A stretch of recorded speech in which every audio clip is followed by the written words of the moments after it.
So I've defined the behaviors.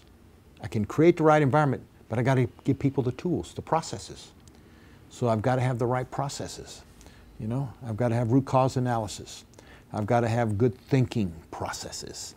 I've got to have processes how to collaborate, all right?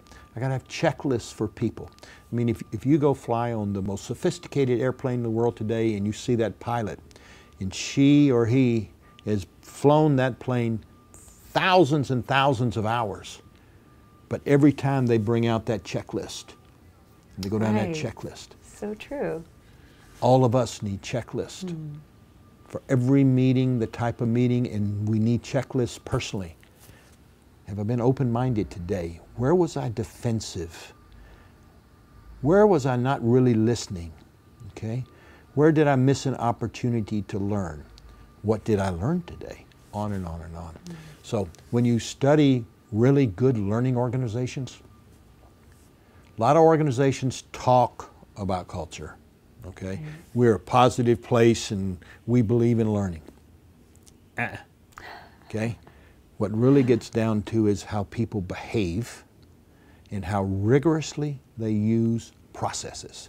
So if whether you're looking at a Google or a Pixar or an Intuit or a Bridgewater Associates, as just some examples, W.L. Gore, when you look at these companies, they rigorously use daily processes because they understand our human nature, all right?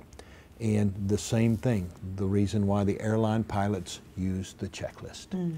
It forces us to focus on something which it's too easy to operate on autopilot. Yeah. Okay?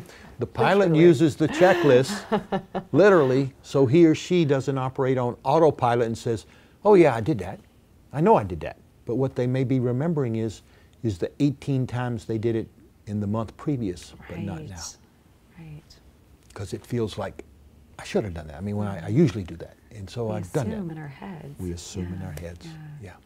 So start with defining your behaviors. Culture is critical. Leadership buy-in is critical.